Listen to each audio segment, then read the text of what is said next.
नमस्कार दोस्तों। इन्वायरमेंट से संबंधित करंट अफेयर्स की रिवीजन का ये हमारा 11वां लेक्चर है। इस वीडियो में हम अप्रैल महीने के इन्वायरमेंट से संबंधित करंट अफेयर्स को रिवाइज करेंगे। डिस्कशन का first important article air quality से संबंधित है। देखो, पिछले कुछ सालों में इंडिया के शहरों की एयर क्वालिटी काफ़ी ज़्यादा ख़राब हुई है, जिसके पीछे मेजर रीजन्स हैं कंस्ट्रक्शन एक्टिविटीज़, इंडस्ट्रीज से होने वाला एमिशंस और व्हीकल से निकलने वाला धुआं। इसके अलावा सर्दियों में स्टबल बर्निंग।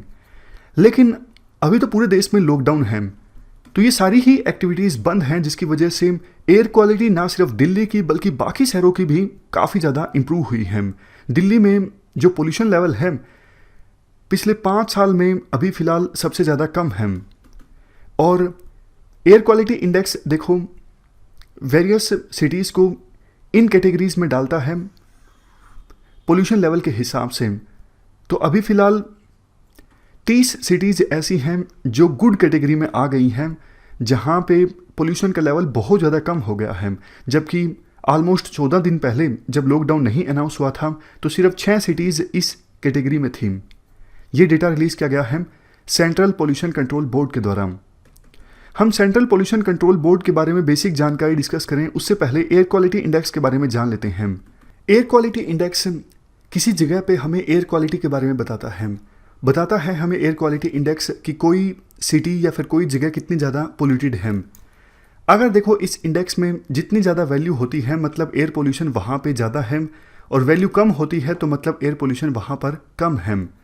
8 पोल्यूटेंट्स के आधार पर यह इंडेक्स तैयार किया जाता है, और ये इंपॉर्टेंट चीज़ है जिस पे क्वेश्चन बनता है। 2016 में यूपीएससी ने इस पे क्वेश्चन पूछा था और आगे भी पूछे जाने की पूरी संभावना है कि इनमें से कौन से पोल्यूटेंट के आधार पर ये इंडेक्स तैयार किया जाता है।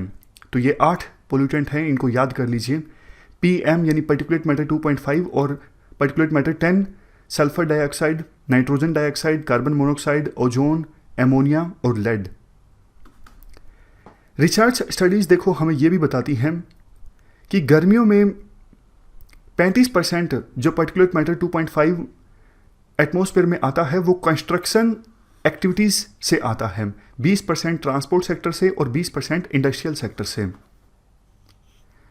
अब आगे हम सेंट्रल पोल्यूशन कंट्रोल बोर्ड के बारे में भी थोड़ा सा जान लेते हैं। ये एक स्टैट्यूटरी ऑर्गेनाइजेशन है, मतलब पार्लियामेंट के एक्ट से जो ऑर्गेनाइजेशन बनती हैं उन्हें स्टैट्यूटरी ऑर्गेनाइजेशन कहते हैं, और ये भी पार्लियामेंट के एक एक्ट के थ्रू बनी थी जिसका नाम है water prevention and control act 1974। इसके अलावा देखो 1981 का एक एक्ट है air prevention and control of pollution act.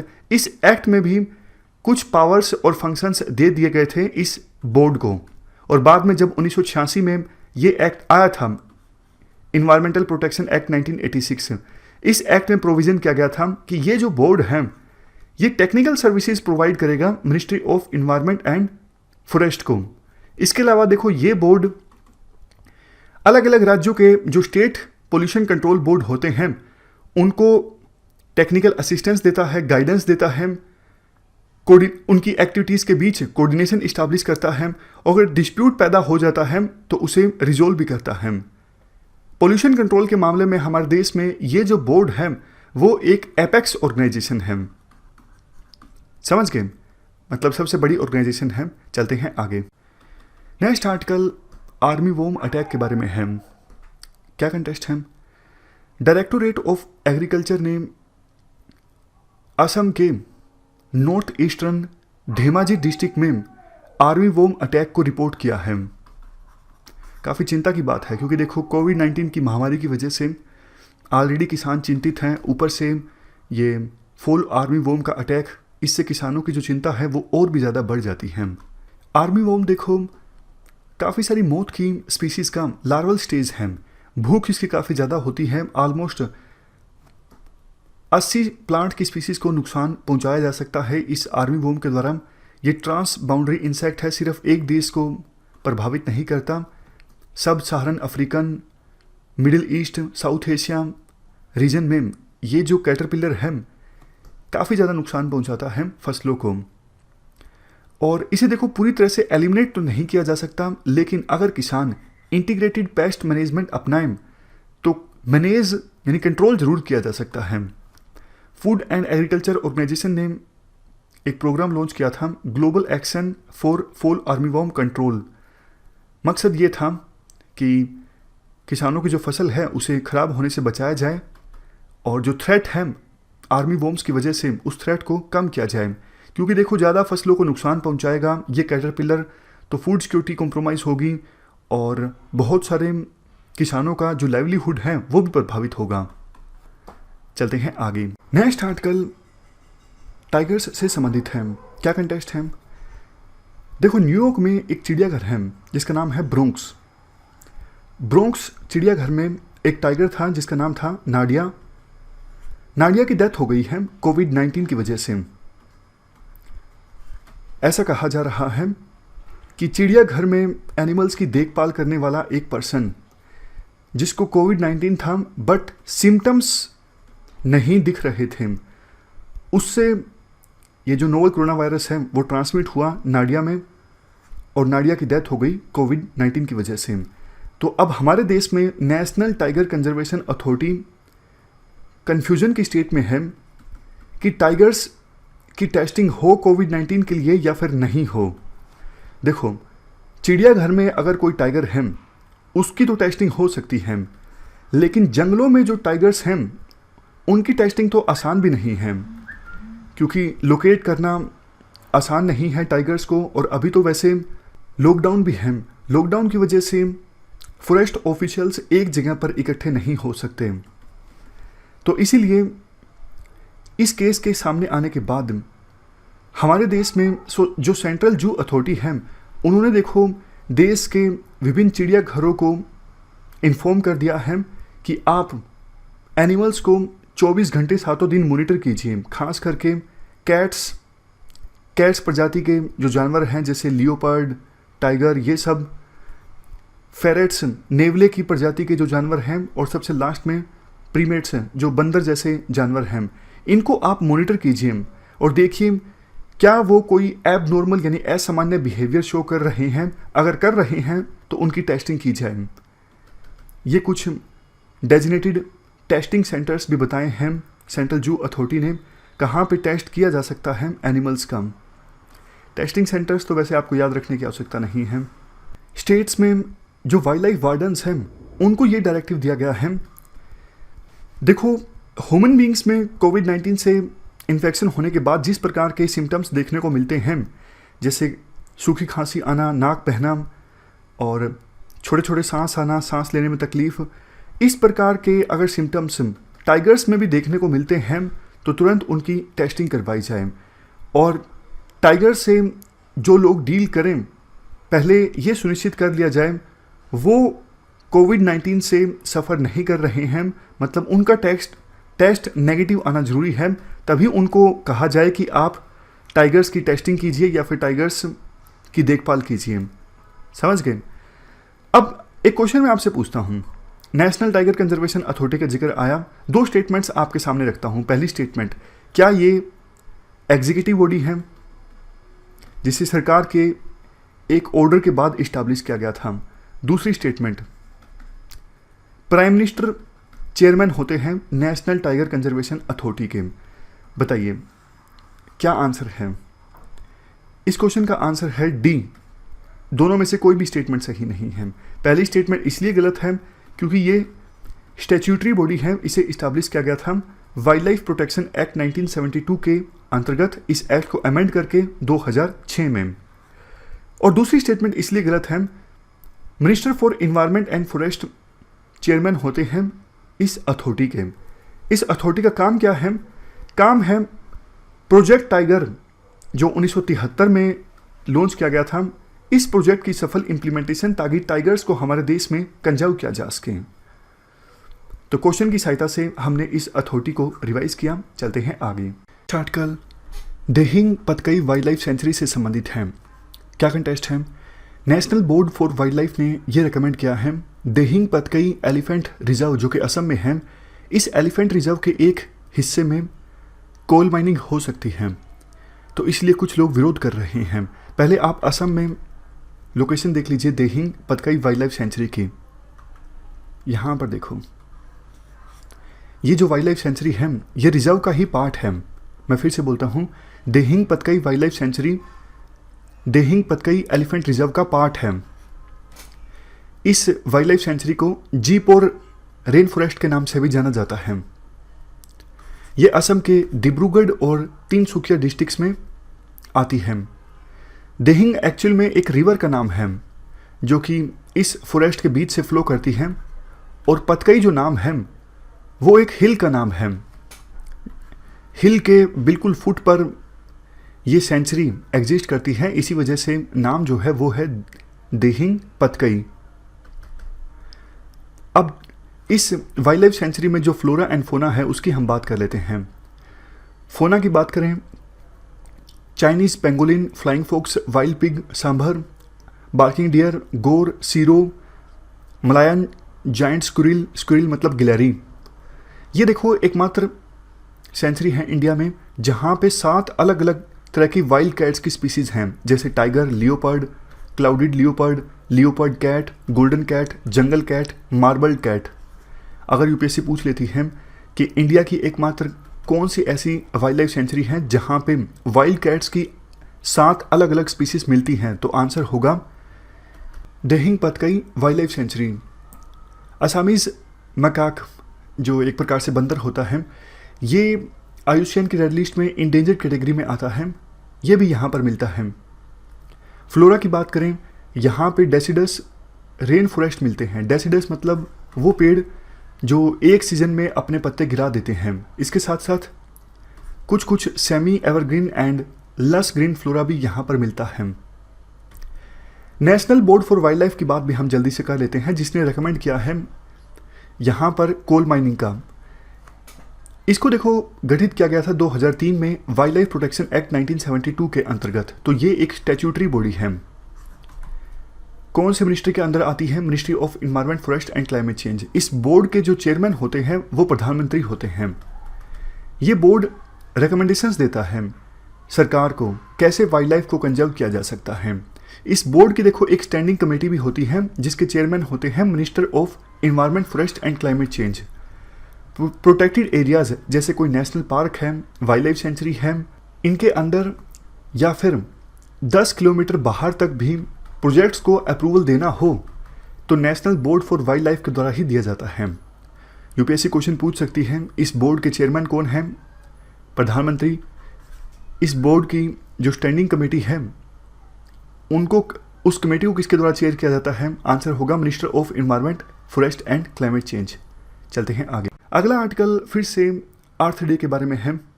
आज देखो 3 आर्टिकल्स ऐसे हैं जो किसी न किसी डे के बारे में हैं। अर्थ डे, सिविल सर्विसेज डे हमने डिस्कस किया, और एक और भी है world creativity and innovation day. खैर पहले बात करते हैं अर्थ डे की। हर साल 22 अप्रैल का जो दिन है ये अर्थ डे के रूप में ऑब्जर्व किया जाता है। सबसे पहली बार इसे अर्थ डे के रूप में ऑब्जर्व किया गया था 1970 को। मकसद ये होता है इन्वायरमेंट के बारे में ज़्यादा से ज़्यादा जागरूकता पैदा करना, लोगों को बताना इन्वायरमेंट प्रोटेक्ट करना क्यों बहुत ज़्यादा ज़रूरी है। जैसे देखो अभी कोविड-19 हुआ है तो काफ़ी सारे आर्टिकल्स आ रहे हैं कि हमने इन्वायरमेंट का ख्याल नहीं रखा, हमने वाइल्ड लाइफ को बहुत ज़्यादा नष्ट किया, इसीलिए इस प्रकार के जूनोटिक डिजीज़ जो हैं वो स्प्रेड हो रहे हैं। मतलब एनिमल से ह्यूमन बींग्स में डिजीज़ ट्रांसमिट हो रहे हैं। तो अर्थ डे ऑब्जर्व करके एक प्रकार से हम आह्वान करते हैं लोगों से कि आप इन्वायरमेंट को प्रोटेक्ट करने की दिशा में काम कीजिए। हर साल 193 कंट्रीज़ में ये जो अर्थ डे है वो ऑब्जर्व किया जाता है और कोऑर्डिनेशन किया जाता है अर्थ डे नेटवर्क के द्वारा। इसके बाद देखो थोड़ी सी और इन्फॉर्मेशन भी है। अर्थ डे देखो ये भी रिकॉग्नाइज करता है हमारी ये कलेक्टिव रिस्पॉन्सिबिलिटी है नेचर के साथ हम हार्मनी इस्टेब्लिश करें। सस्टेनेबल डेवलपमेंट कंसेप्ट आपने सुना होगा। सस्टेनेबल डेवलपमेंट का सिंपल मतलब ये है आज के जनरेशन की नीड्स यानी आज के जनरेशन की ज़रूरतों की पूर्ति करना without compromising the ability of future generation to fulfil their needs. मतलब सिंपल ये है, ऐसा नहीं कि आज की जो जनरेशन है वो नेचुरल रिसोर्सेज को इतना ज़्यादा ख़त्म कर दे कि फ्यूचर जनरेशन्स के लिए कुछ बचे ही ना और उनकी एबिलिटी प्रभावित हो जाए अपनी ज़रूरतों को पूरा करने के लिए। तो हमें अपनी ज़रूरतों की पूर्ति करनी है लेकिन फ्यूचर जनरेशन्स की जो एबिलिटी है वो प्रभावित नहीं करनी है, उनके लिए भी हमें छोड़ना है नेचुरल रिसोर्सेज को। इसके अलावा देखो, क्लाइमेट चेंज और ग्लोबल वार्मिंग को एड्रेस करने के लिए जो पेरिस एग्रीमेंट है, ये भी सिग्नेचर के लिए ओपन हुआ था अर्थ डे के दिन, यानी 22 अप्रैल 2016 को। कहाँ पर? न्यूयॉर्क में, यूएन हेडक्वार्टर में। वर्ल्ड अर्थ डे जो है लोगों को एनकरेज करता है आप ज़्यादा से ज़्यादा स्टेप लीजिए मदर अर्थ को प्रोटेक्ट करने के लिए, इन्वायरमेंट को प्रोटेक्ट करने के लिए। चलते हैं आगे। हमारा नेक्स्ट आर्टिकल है United for Biodiversity Coalition. European Commission ने लॉन्च किया है United for Biodiversity Coalition world wildlife day के दिन, यानी 3 मार्च के दिन यूरोपियन कमीशन ने यूनाइटेड फॉर बायोडाइवर्सिटी कोलिजन को लॉन्च किया है। ये कोलिजन यानी गठबंधन होगी zoos, aquariums, botanical gardens, national parks, natural history and science museums जितने भी है around the world, around the globe, इन सबके बीच में गठबंधन किया जाएगा। गठबंधन का मेन मकसद ये है कि ये सारे लोग है ना प्लेज ले लेंगे, कॉमन प्लेज होगी ये सबके लिए। प्लेज किस लिए, क्यों जरूरी थी प्लेज? देखिए, एक रिपोर्ट दी गई थी inter governmental platform on biodiversity and ecosystem services ने कि ग्लोबल असेसमेंट की बात करें हम तो आज भी 1 मिलियन स्पेशीज ऐसे हैं जो एक्सटिंक्शन के रिस्क पर है, यानी कभी भी ये एक्सटिंक्ट हो सकते हैं। यही रिपोर्ट थी, इसकी बेसिस पर यूरोपियन कमीशन ने एक कोलिजन को लॉन्च किया है। कोलिजन का मेन एम होगा कि अपील की जाएगी, जितने भी विजिटर्स होंगे, जितने भी इंस्टीट्यूशंस होंगे, इन लोगों को अपनी वॉइस रेस करने के लिए अपील की जाएगी और ये लोग वॉइस रेस करेंगे against atrocities made under biodiversity ecosystem domains. जो भी बायोडाइवर्सिटी को नुकसान करेंगे, जो भी इकोसिस्टम को नुकसान कर रहे हैं बाई इंडस्ट्रियलाइजेशन एंड ऑल, ये सारे इंस्टीट्यूट्स को अवेयर किया जाएगा ये कोलिजन के द्वारा कि अपनी वॉइस रेस करना। और इस तरह से अगर कोई इकोसिस्टम या बायोडाइवर्सिटी से छेड़छाड़ी कर रहा है तो उसके खिलाफ जाना, आप केसेस रजिस्टर करवाना, ये इसका मकसद है ये कोलिजन का। ये IPBES inter governmental platform on biodiversity and ecosystem services, IPBES, इसकी रिपोर्ट की वजह से यूरोपियन कमीशन ने एक कोलिजन को लॉन्च किया है। तो हमारे लिए IPBES क्या है ये समझना बहुत जरूरी है एग्जाम पॉइंट ऑफ व्यू से। ये है क्या, देख लेंगे।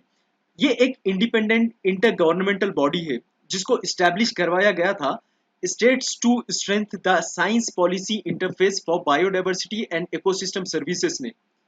ठीक है, इसको इस्टेब्लिश किया गया था पनामा सिटी में 2012 में।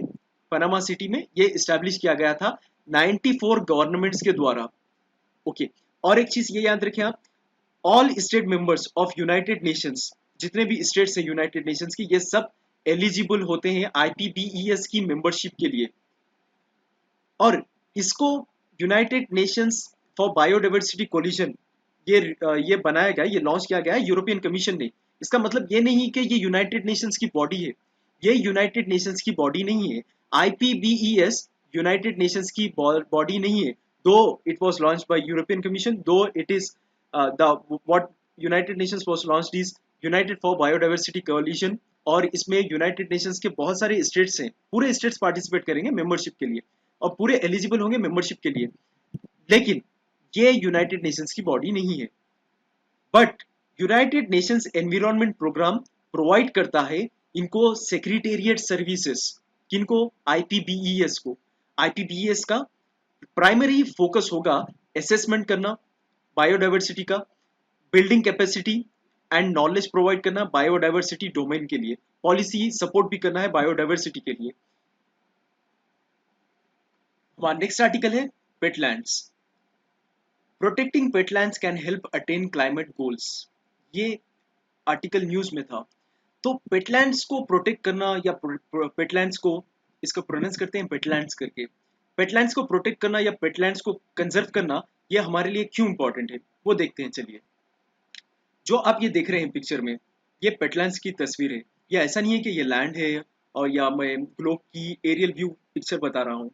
ये होते ही ऐसी है वेटलैंड्स जहाँ पे वाटर होते हैं और यहाँ पे इस तरह से जो देख रहे हैं आप दलदल जैसा, वही वेटलैंड्स कहलाते हैं। वेटलैंड्स बेसिकली एक टाइप है वेटलैंड्स की। वेटलैंड्स बहुत किस्म के होते हैं, उसमें से एक वेटलैंड होता है। वेटलैंड को वेटलैंड इसलिए कह रहे हैं कि ये ज़मीन है और इसके ऊपर पानी भी है यहाँ पे, इसको इसलिए वेटलैंड कह रहे हैं। और ये बहुत ज़्यादा क्रिटिकल है, बहुत ज़्यादा इंपॉर्टेंट है कि बायोडाइवर्सिटी को प्रिजर्व करने के लिए वेटलैंड्स इंपॉर्टेंट है। हम देखेंगे क्यों इंपॉर्टेंट है वेटलैंड्स। और ये सेफ ड्रिंकिंग वाटर भी प्रोवाइड करता है और इसकी वजह से, वेटलैंड्स की वजह से फ्लड का रिस्क जो है वो मिनिमाइज होता है। प्लस ये एड्रेस भी करता है क्लाइमेट चेंज को। क्लाइमेट चेंज होने से ये हेल्प भी करता है क्लाइमेट चेंज को रुकाने के लिए। ये है क्या, देखें आप, ये जितने भी चीजें देख रहे हैं आप, जो भी प्लांट जैसे स्ट्रक्चर है, ये जमीन जैसा स्ट्रक्चर है, उस पर बहुत सारे प्लांट्स की लेयर है।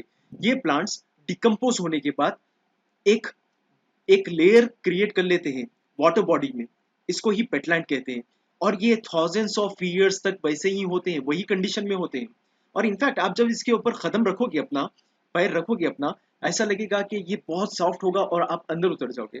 लेकिन ये प्रोवाइड करता है बायोडाइवर्सिटी को। मतलब अगर ये दुनिया का जितना भी कार्बन है, तकरीबन ये वेटलैंड्स 3% वेटलैंड्स है अर्थ की सरफेस पे, और तकरीबन ये वेटलैंड्स अपने अंदर एक्यूमुलेट कर लेते हैं, अपने अंदर कैप्चर कर लेते हैं ये दुनिया का कार्बन। ऑलमोस्ट सबसे ज्यादा कार्बन यहाँ पे स्टोर होता है। एंड इनफैक्ट तो फॉरेस्ट का रोल क्या है ये सोच रहे होंगे आप। फॉरेस्ट का रोल देखिए, फॉरेस्ट अराउंड 30% है वर्ल्ड में। फॉरेस्ट जितना 30% होके एक्यूमुलेट करते हैं कार्बन अपने अंदर, ये बस 3% होके वेटलैंड्स अपने अंदर कार्बन एक्यूमुलेट करते हैं। नाउ जस्ट इमेजिन किस लिए इंपॉर्टेंट है वेटलैंड्स को प्रोटेक्ट करना, प्रिजर्व करना, कंजर्व करना। Wetlands largest natural terrestrial terrestrial carbon store है। कार्बन स्टोर इसलिए कह रहे हैं क्योंकि कार्बन को होल्ड करके रखते हैं। जितना भी ह्यूमन बीइंग्स ड्रेन करते हैं वेस्ट वाटर, ये सब वहां पे इकट्ठा होता है और अपने अंदर से बहुत ज्यादा कार्बन निकालता है। और ये कार्बन को खरीद कर लिया जाता है वेटलैंड्स के द्वारा। Okay, wetlands different climatic zone में अक्कर होते हैं। ट्रॉपिकल क्लाइमेट, दे अकर इन मैनग्रोव्स। ट्रॉपिकल क्लाइमेट में ये मैनग्रोव्स की शक्ल में होते हैं वेटलैंड्स। और आर्कटिक रीजन्स में वेटलैंड्स होते हैं dominated by the Moses. Moses आप टाइप करके देखना, मोसेस किस तरह से अपियर होते हैं, इनकी फोटो देखना आप।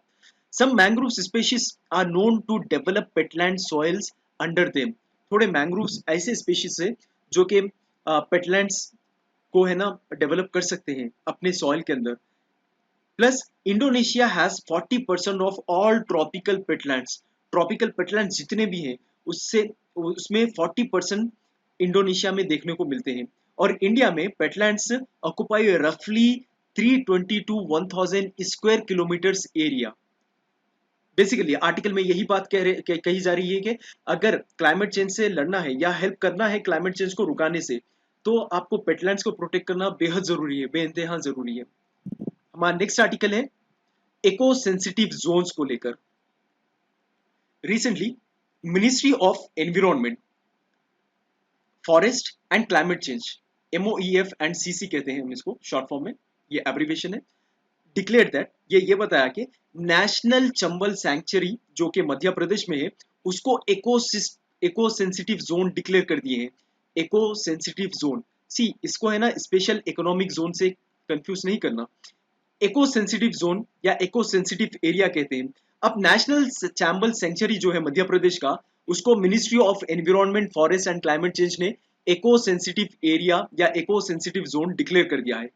मिनिस्ट्री ऑफ एनवायरनमेंट फॉरेस्ट ने ये नोटिस जारी की है कि जो एरिया होगा 0 किलोमीटर से लेकर 2 kilometre around boundary of national Chambal sanctuary, उसको इको सेंसिटिव जोन डिक्लेयर कर दिया है। आइए देखते हैं इको सेंसिटिव जोन या इको सेंसिटिव एरिया क्या है। लेकिन उससे पहले आप जान लीजिए, एक वर्ड्स इंट्रोड्यूस कर रहा हूं मैं। एक है बफर, दूसरा होता है कोर।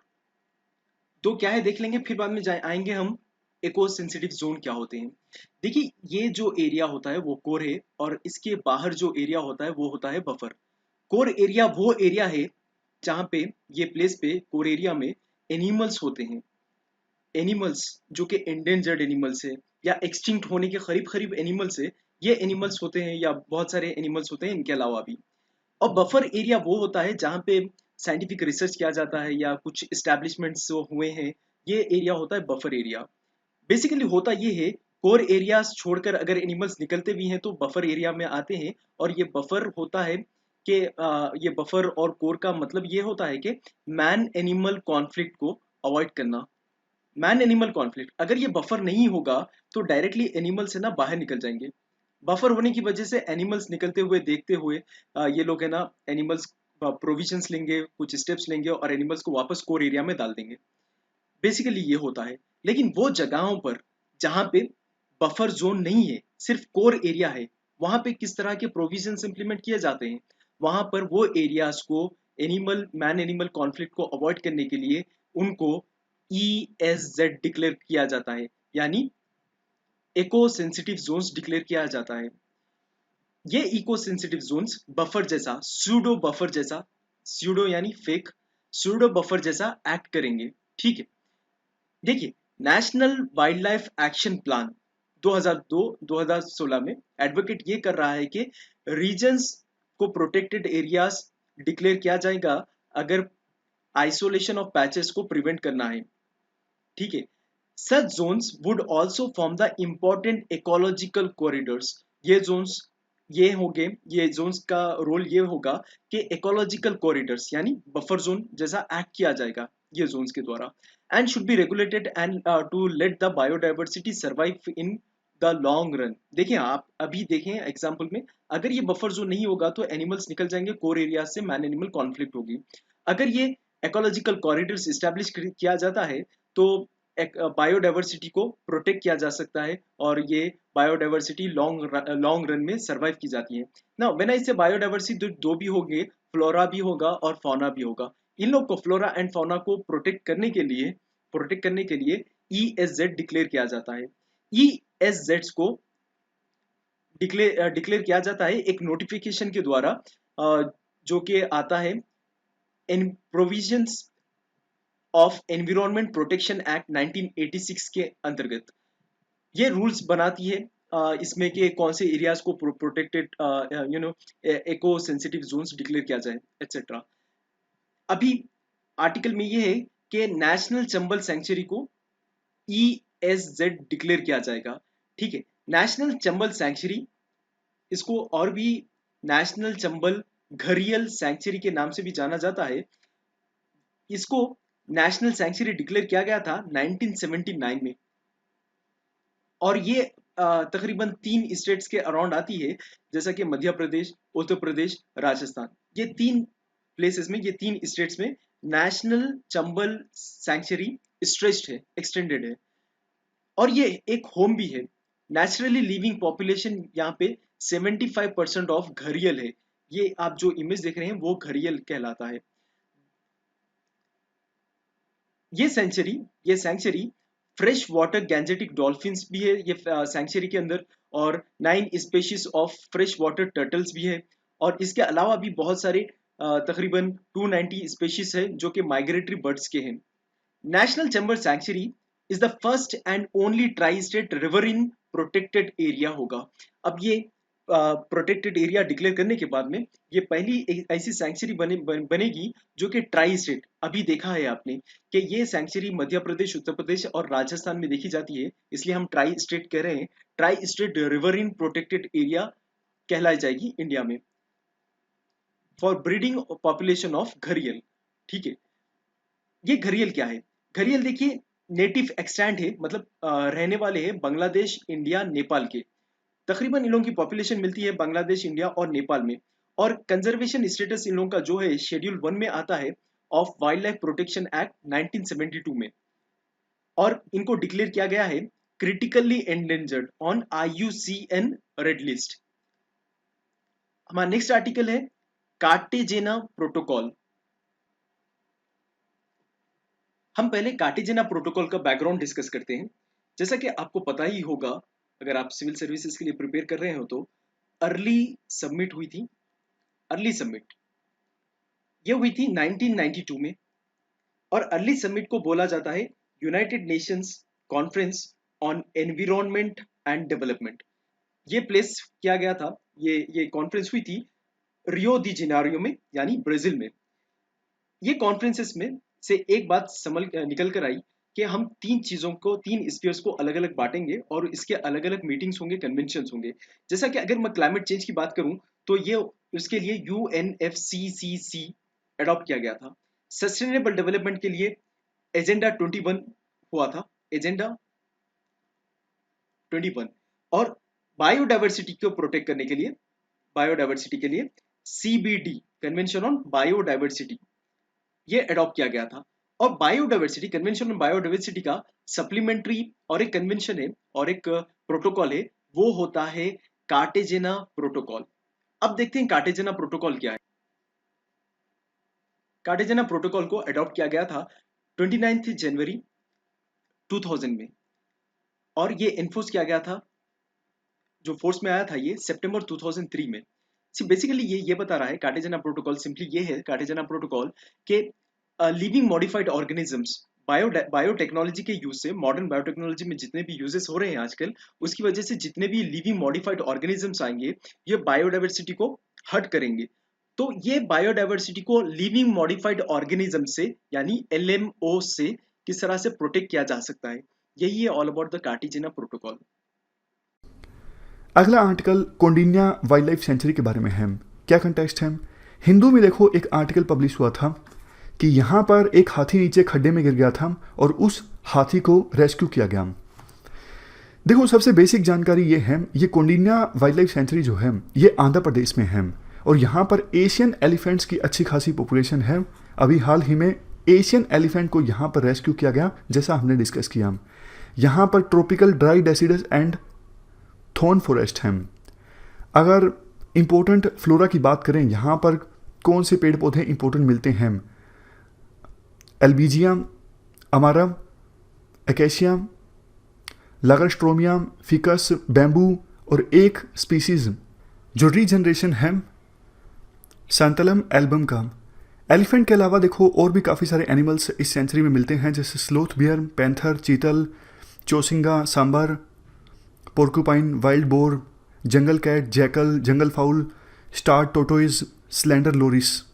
कौंडिन्या देखो एक इम्पोर्टेंट बर्ड सेंचुरी भी है। आप लोकेशन देख लीजिए कौंडिन्या बर्ड सेंचुरी की, ये देखो ये आंध्र प्रदेश में है। एशियन एलिफेंट के बारे में भी हम बेसिक इन्फॉर्मेशन जान लेते हैं। एशियन एलिफेंट की देखो 3 सब स्पीसीज हैं, इंडियन एलिफेंट, सुमात्रन एलिफेंट और श्रीलंकन एलिफेंट। और इन तीनों में से इंडियन एलिफेंट की संख्या जो है वो सबसे ज़्यादा है, लेकिन पिछले कुछ समय में संख्या कम हो रही है। रीजन देखो हर बार यही होते हैं, शिकारी शिकार ज़्यादा करते हैं, हैबिटेट कम हो रहा है, ह्यूमन एलिफेंट कन्फ्लिक्ट पहले की अपेक्षा कर ज़्यादा हो रहा है, और कैप्टिविटी में जो एलिफेंट्स हैं जैसे चिड़ियाघर में या फिर मंदिरों में, तो उनके साथ भी मिस ट्रीटमेंट होती है। ये कुछ रीजन्स हैं जिसकी वजह से अफ्रीकन एलिफेंट की और एशियन एलिफेंट की संख्या कम हो रही है। अफ्रीकन एलिफेंट्स जो हैं आईयूसीएन की रेड लिस्ट में वल्नरेबल कैटेगरी में आते हैं, मतलब अभी भी इनकी संख्या अच्छी खासी है, लेकिन एशियन एलिफेंट तो आईयूसीएन की रेड लिस्ट में इंडेंजर्ड कैटेगरी में आते हैं। हमारे वाइल्ड लाइफ प्रोटेक्शन एक्ट 1972 में एलिफेंट्स को हाईएस्ट प्रोटेक्शन प्रोवाइड की गई है, यानी शेड्यूल 1 में आते हैं। साइट्स जो कि एक कन्वेंशन है इंडेंजर स्पीसीज के इंटरनेशनल ट्रेड को रेगुलेट करने के लिए, इस कन्वेंशन के अपेंडिक्स 1 में है एशियन एलिफेंट। चलते हैं आगे। नेक्स्ट आर्टिकल ओजोन होल के बारे में है। क्या कंटेस्ट है? देखो आर्कटिक रीजन में ओजोन लेयर में जो होल था वो अब क्लोज हो गया है। कुछ एक्सपर्ट्स कह रहे थे कि पोल्यूशन नहीं हो रहा, इसलिए आर्कटिक रीजन के ऊपर ओजोन लेयर में जो होल था वो क्लोज हो गया है। लेकिन European union Copernicus atmosphere monitoring service ने ये अनाउंस किया है कि आर्कटिक ओजोन लेयर में जो होल है वो पोल्यूशन के कारण क्लोज नहीं हुआ है, वो क्लोज हुआ है पोलर वर्टेक्स के कारण। तो हम ओजोन लेयर के बारे में बेसिक इंफॉर्मेशन जान लेते हैं। केमिकली देखो ओजोन एक ऐसा मॉलिक्यूल है जिसमें ऑक्सीजन के 3 एटम्स होते हैं, यानी O3। Mainly ozone upper atmosphere में मिलती है। अर्थ सरफेस से 10 किलोमीटर से लेकर 50 किलोमीटर के डिस्टेंस पर इसे कहा जाता है स्ट्रेटोस्फीयर। ओजोन लेयर एक बहुत ही इंपॉर्टेंट फंक्शन परफॉर्म करती है। ये सन से जो हार्मफुल अल्ट्रावायलेट रेडिएशंस आती हैं उनको बचाती है, ना सिर्फ ह्यूमन बींग्स को बल्कि प्लांट्स एंड एनिमल्स को भी। इन अल्ट्रा वायलेट रेडिएशन से जो सन से आती हैं बहुत तरह के नुकसान हो सकते हैं, जैसे स्किन कैंसर हो सकता है और दूसरे डिजीज़ या फिर डिफॉर्मिटीज़ आ सकती हैं। लेकिन ओजोन लेयर हमें बचाती है सन से आने वाली इन अल्ट्रा वायलेट रेडिएशन से। तो अगर ये लेयर कमज़ोर होती है स्ट्रेटोस्फीयर में तो इसका हमारे अर्थ पर, जनजीवन पर काफ़ी बुरा प्रभाव पड़ सकता है। देखो, आर्कटिक रीजन के ऊपर ओजोन लेयर का जो होल है वो फिर भी रिलेटिवली छोटा है, लेकिन नीचे अंटार्कटिक रीजन के ऊपर ओजोन लेयर में जो होल है वो काफ़ी बड़ा है। और ओजोन लेयर में होल का मतलब ये नहीं है कि बिल्कुल ही ओजोन है ही नहीं वहाँ पे। ओजोन लेयर में होल का मतलब ये है कि वहाँ पे ओजोन की कॉन्सेंट्रेशन काफ़ी कम हो गई है। तो ये हमने पूरा आर्टिकल डिस्कस किया कि आर्कटिक रीजन में ओजोन लेयर में जो होल था वो क्लोज हो गया है। रीजन पोल्यूशन का कम होना नहीं है, रीजन है पोलर वर्टेक्स। डिस्कशन वैसे हमारी ख़त्म हो गई।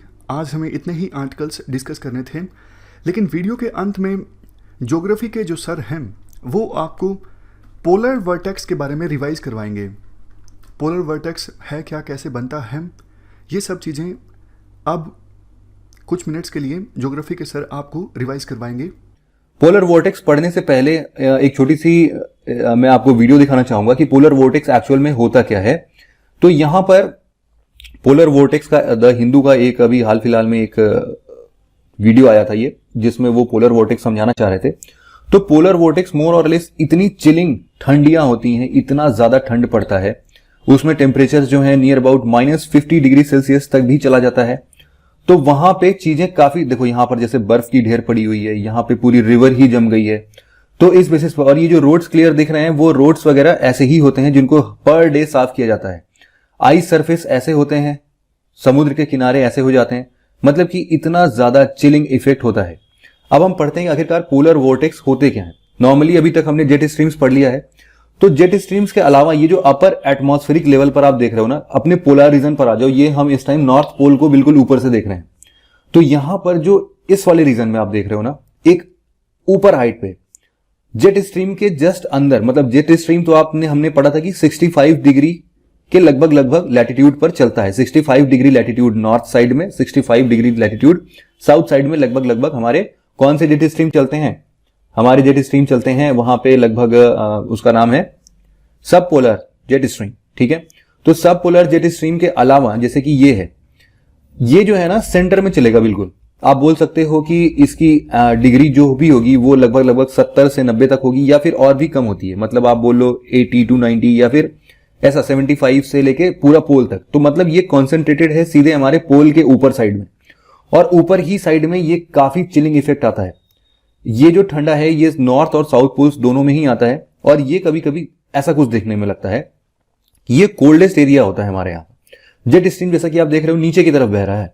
अब ये नीचे की तरफ जैसे कि हमने देखा था कि कभी जब जेट स्ट्रीम स्ट्रांग होंगे तो ये बिल्कुल ऐसे स्ट्रेट लाइन में चलते हैं, लेकिन जब जेट स्ट्रीम्स थोड़े भी वीक होते हैं तो इनमें मियांडरिंग स्ट्रक्चर्स बनने लगते हैं, जिसको हमने क्या नाम दिया था? रोसबी वेव्स नाम दिया था। तो ये रोसबी वेव्स जो है ना, ये अपना फंक्शन दिखाते हैं और कभी कभी इनको पुश करते हैं। जैसे कि ये अभी यहां तक आए हैं ना, तो ये कभी कभी इस डायरेक्शन में भी पुश करेंगे तो क्या होगा, कभी कभी ये जो हमारा पोलर वोर्टेक्स बन रहा है ऊपर एटमॉस्फेरिक लेवल पर, याद रहे कि ये जो भी अभी हम पोलर वोर्टेक्स पढ़ रहे हैं ये जमीन से इसका कोई भी ताल्लुकात नहीं है, बहुत ऊपर एटमॉस्फेयर में बनते हैं ये सब। तो इसीलिए इनका जो भी रिश्ता है वो जमीनी हवाओं से या फिर जो भी पोलर ईस्टर्लीज चलते हैं जमीन से, इन सबसे कोई इफेक्ट नहीं पड़ने वाला है। हमें एटमॉस्फेयर लेवल पे समझना पड़ेगा कि जो इतने टॉप हाइट पर आखिरकार क्या चीजें हैपन हो रही हैं उसके बेसिस पर। तो अब जैसे कि यहां पर आप फिगर देख पा रहे होंगे कि ये ट्रॉपिकल एक्स्ट्रा ट्रॉपिकल साइक्लोन्स तो हमने चलो पढ़ लिया है। पोलर वोर्टेक्स क्या है कि यहां पर देखो ऊपर की दिशा में जो बिल्कुल ऊपर के लेवल पर एक एक्यूमुलेशन है ठंडी हवाओं का, उसको हम लोग पोलर वोर्टेक्स का नाम दे रहे हैं, ठीक है। तो पोलर वोर्टेक्स है क्या? एक प्रकार का वर्लिंग कोन है जहां पर काफी लो प्रेशर कंडीशन होंगे, ठीक है। लो प्रेशर कंडीशन कहां पर? ऊपर के साइड में। क्यों? क्योंकि आप देखोगे कि हाई प्रेशर कंडीशन नीचे है, तो ऊपर के साइड में लो प्रेशर कंडीशन होता है। और लो प्रेशर कंडीशन इसलिए भी होता है क्योंकि आप जब भी ऊपर की तरफ जाओगे तो आप स्ट्रेटोस्फेरिक लेवल में मान लो बात कर रहे हो, तो स्ट्रेटोस्फेरिक लेवल में हवाएं जो है ना वो काफी थिन हो जाती हैं, बहुत ही जो भी एयर के मॉलिक्यूल्स आप देखोगे कि काफी दूर दूर हो जाते हैं। तो इन सब के बेसिस पर ये काफी डिफरेंट वे में आता है, मतलब कि काफी दूर दूर होने से क्या है, इसका प्रेशर जो है उतना ज्यादा हो नहीं पाता है। तो जैसे मैंने आपको हमेशा से ये बताया है कि जमीन पर कभी भी लो प्रेशर बनता है तो वहां पर टेम्परेचर ज्यादा होता है, लेकिन अपर एटमॉस्फेयर में ऐसा हो जरूरी नहीं है। ठीक है, तो अपर एटमॉस्फेयर में यहां पर बिल्कुल लो प्रेशर कंडीशन बनता है। और विंटर मंथ्स में तो ये और खतरनाक हो जाता है। आपको पता ही है कि विंटर मंथ में जो भी हमारा ITCZ है वो नीचे ट्रॉपिक ऑफ कैप्रिकॉर्न के तरफ थोड़ा सा शिफ्ट करता है, तो इसके बेसिस पर और ठंडियां यहां पर पड़ती हैं। तो इसीलिए जो कॉन्ट्रास्ट है बेसिकली पोलर वोर्टेक्स, या फिर हम जो भी अभी तक जेट स्ट्रीम पढ़ रहे थे, जो भी चीजें पढ़ते हैं, हमने अभी तक यही समझा है कि अगर टेम्परेचर का डिफरेंस काफी ज्यादा रहेगा तो इस टेम्परेचर डिफरेंस से जो भी ऐसी चीजें बनती हैं like jet stream, polar vortex, इनकी जो इंटेंसिटी है वो काफी स्ट्रांग हो जाती है। अब इस स्ट्रांग टेंडेंसी के चलते हम क्या कह सकते हैं कि जब भी विंटर कंडीशन आते हैं तो यहां पर टेम्परेचर डिफरेंसेस काफी ज्यादा देखने को मिलते हैं, या फिर हम यूं बोले कि टेम्परेचर कॉन्ट्रास्ट जो है वो काफी ज्यादा होता है between the polar regions and between the mid latitudes. Mid latitudes जैसे कि यूएस वाला सेक्शन है, ये यूरोप वाला सेक्शन है, इन सब जगहों को अगर कंपेयर करेंगे तो इनसे डिफरेंसेस बहुत ज्यादा होते हैं। तो इसीलिए ये पोलर वोर्टेक्स थोड़े से और खतरनाक या फिर थोड़े से और एक्सट्रीम कंडीशंस में आते हैं। तो पोलर वोर्टेक्स को अगर हम सिंप्लीफाइड वे में ब्रेक करें तो ये है क्या, सबसे पहले अपर ट्रोपोस्फेरिक लेवल का एक सीन है। अपर ट्रोपोस्फेरिक लेयर जहां से 8 से 9 किलोमीटर ऊपर की ऊंचाई पर ये एक्सटेंड होता है, और कभी कभी स्ट्रेटोस्फीयर के लोअर लेवल्स पर भी देखने को मिलता है ये पोलर वोर्टेक्स। इसके अलावा काफी ठंडी हवाएं होती हैं इसके अंदर। सरकम पोलर मतलब कि अर्थ ग्लोब के ऊपर चारों तरफ सरकम पोलर वे में पोल को ये चारों तरफ से घेर लेता है। लो प्रेशर होता है, और साथ ही साथ ये large cyclonic parcel of air को भी अपने साथ ले जाता है, जो कि नदर्न हेमिस्फीयर में एंटी क्लॉकवाइज डायरेक्शन में रोटेट करते हैं। ठीक है, इतनी बातें क्लियर हो गई। अब नदर्न हेमिस्फीयर में एंटी क्लॉकवाइज क्यों है, क्योंकि ये कोरियोलिस फोर्स इस हिसाब से लग रहा है। और आपको पता है कि पोल्स पर चूंकि कोरियोलिस फोर्स काफी तेज लगता है, सबसे ज्यादा एक्ट करता है, तो यहां पर जो इनकी स्पीड है वो काफी ज्यादा हो जाती है पोलर वोर्टेक्स की। ठीक है, तो इसीलिए साइक्लोनिक पार्सल ऑफ एयर भी हम इनको बोल सकते हैं। पोलर वोर्टेक्स जो है वो हमेशा जेट स्ट्रीम्स के साथ एसोसिएटेड है। ऐसा क्यों है, मैंने आपको अभी वीडियो में समझाया कि देखो क्या होता है, कभी कभी जेट स्ट्रीम्स के चलते ना ये इनको पुश मिलता है। पुश कैसे मिलता है मैं आपको भी समझाता हूं। उससे होता क्या है कि कभी कभी जब ठंडियों में पोलर वोर्टेक्स अपने सबसे चरम सीमा पर होता है, या फिर आप बोल सकते हो कि सबसे एक्सट्रीम कंडीशंस में होता है, तो उस केस में पोलर रीजन्स को ये सराउंड करता है, और जेट स्ट्रीम जो है, जेट स्ट्रीम इस पोलर वोर्टेक्स को पुश करता है साउथ डायरेक्शन में। साउथ डायरेक्शन में मतलब इक्वेटर के साइड में, मतलब कि जो भी ऊपर की कंट्रीज हैं लाइक यूएस, यूके, इन सब जगहों के आसपास में इसको पुश करता है। तो इसीलिए अभी जनवरी 2019 में अभी ऐसा ही कुछ केस देखने को मिला था। तो इसके चलते काफी प्रॉब्लम्स देखने को मिलते हैं इस चिलिंग कंडीशंस की वजह से। टेम्परेचर अब आप खुद ही समझो कि जो नॉर्मल जिंदगी में हम आराम से आज अपने इंडिया में, हमारे यहाँ का एवरेज टेम्परेचर कितना है, आप एवरेज टेम्परेचर 20 से 22 डिग्री तक का ले सकते हो। तो इतने टेम्परेचर में, या फिर कुछ होगा 15 से 20 हो मान लो इसको, तभी 15 से 20 जो भी है, 15 से 25 कर लो, तो ये जो डिग्री सेल्सियस का क्लाइमेटिक कंडीशंस हैं ये तो हैबिटेबल है ना, आप आराम से इस केस में रह सकते हो, आराम से बाहर निकल सकते हो। काफी ठंड पड़ती है अगर हमारे यहाँ दिसंबर के एंड में, जनवरी के फर्स्ट वीक में, सेकंड वीक में, थर्ड वीक में, तो हम कुछ कपड़े वगैरह पहन के काम चला सकते हैं। लेकिन आप सोचो कि जब टेम्परेचर बाहर निकलने पर -50 डिग्री सेल्सियस का हो तो वहां पे सर्वाइवल कंडीशंस कैसे डिफिकल्ट हो सकते हैं। तो इस बेसिस पर पोलर वोर्टेक्स जो है ना वो जब भी साउथवर्ड शिफ्ट होता है, मतलब कि जब नीचे की तरफ शिफ्ट हो जाता है कभी कभी ब्रेक करके, और इसके पीछे रिस्पॉन्सिबिलिटी किसकी होती है, जेट स्ट्रीम्स की होती है। तो पोलर वोर्टेक्स अपना एक चिलिंग इफेक्ट इन कंट्रीज में लाइक यूएस, यूके, कनाडा, इन सब में दिखाता है। अब देखो इस फिगर को आराम से समझो। पोलर वोर्टेक्स जैसे कि यहां पर बन रहा है, ठीक है, तो ये अपर ट्रोपोस्फेरिक लेवल की ये कंडीशन है। और हमने ये भी पढ़ा था कि जो भी जेट स्ट्रीम्स होते हैं वो भी अपर ट्रोपोस्फेरिक लेयर पे ही चलते हैं। तो इसके बेसिस पर क्या होता है, जब भी ये स्ट्रांग होते हैं तो ये मोर और लेस स्ट्रेट पाथ लेते हैं। लेकिन जब भी ये थोड़े से वीक होंगे, तो ये ऐसे मियांडरिंग स्ट्रक्चर में आते हैं। मियांडरिंग स्ट्रक्चर में क्या होता है कि एक ऊपर की तरफ आप देखोगे कि देखो ये वाला रीजन जो है, यूजुअली आप समझते हो कि इनके जमीनी साइड में अगर देखा जाए तो ये टेम्परेट रीजन है और ऊपर पोलर रीजन है। तो टेम्परेट रीजन है, थोड़ा तो गर्म होगा, तो मतलब यहां पे लगभग लो प्रेशर कंडीशन जमीन पे बनेगा। इसके जस्ट ऊपर जहां पर एयर राइज करता होगा वहां पर हाई प्रेशर कंडीशन बनेगा कि नहीं बनेगा? तो ये जो मियांडरिंग स्ट्रक्चर है ये इस वाले रीजन को हाई प्रेशर दिखाता है। अब हाई प्रेशर जो है ना इस पोलर वोर्टेक्स को पुश करता है, हाई प्रेशर है ना ये, तो इसको पुश करेगा। पुश करके जो इसका सेंटर में ये पहले सिचुएटेड था उसको पुश करके ये नीचे की तरफ धक्का दे देता है। तो इस हिसाब से पोलर वोर्टेक्स जो है ये हाई प्रेशर, मतलब कि यहां पर हम देख रहे थे कि एक तो होते हैं रिजेस, इनको रिजेस बोलते हैं और इनको बोलते हैं हम ट्रफ्स।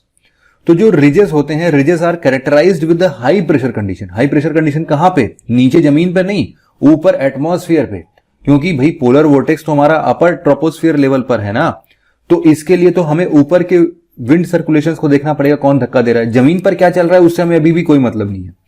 अब देखो क्या होता है कि जब भी पोलर वोर्टेक्स हमारे जेट स्ट्रीम्स के द्वारा पुश किया जाता है तो ये ऐसे रीजन्स में, यहां पर जैसे कि हम देख पा रहे हैं कि कुछ हमारे कनाडा का रीजन होगा या फिर रशिया के साइबेरिया वाली जगह पर, यूके वाले जगह पर, यूएसए वाले जगह पर, ये सारी जगहों पर मोस्ट प्रोबेबली ऐसे पोलर वोर्टेक्स के कंडीशंस देखने को मिल जाते हैं। नेक्स्ट आर्टिकल सांप की एक नई स्पीसीज के बारे में है जिसको हाल ही में डिस्कवर किया गया अरुणाचल प्रदेश में। नाम है नई स्पीसीज का ट्राइमीरेजरस सालाजार। ये देखो जहरीला सांप है और जहरीले सांप की ये नई स्पीसीज डिस्कवर की गई है अरुणाचल प्रदेश में। ऑलमोस्ट देखो पिछले 1 साल के समय में इस प्रकार की रेप्टाइल्स की ये 5वीं वैरायटी है जो अरुणाचल प्रदेश में डिस्कवर की गई है। कहाँ पे डिस्कवर किया गया सांप की इस नई स्पीसीज को? पाके टाइगर रिजर्व में। पाके टाइगर रिजर्व कहाँ पर है? अरुणाचल प्रदेश में। 2017 में यूपीएससी ने क्वेश्चन पूछा था पाके टाइगर रिजर्व कहाँ पर है? इसका आंसर है अरुणाचल प्रदेश। ये नाम जो है कहाँ से निकल के आता है? देखो जेके रोलिंग की जो बुक्स हैं हैरी पॉटर पर आधारित, उस स्टोरी में एक फिक्शनल कैरेक्टर है होगवार्ट्स स्कूल ऑफ विचक्राफ्ट एंड विजाइडी के को फाउंडर हैं सालाजार स्लाइथरिन। उनके नाम पर सांप की इस नई प्रजाति का नाम दिया गया है। विचक्राफ्ट का मतलब होता है जादूगरी, टोना टोटका, इस प्रकार की चीज़ें। ये नई जो स्पीसीज मिली है सांप की, ये देखो ग्रीन पिट वाइपर्स ग्रुप से संबंध रखती हैं। इंडिया में 22 टाइप के ग्रीन पिट वाइपर सांप मिलते हैं। लास्ट में आर्टिकल में थोड़ी सी और चीज़ें भी थी।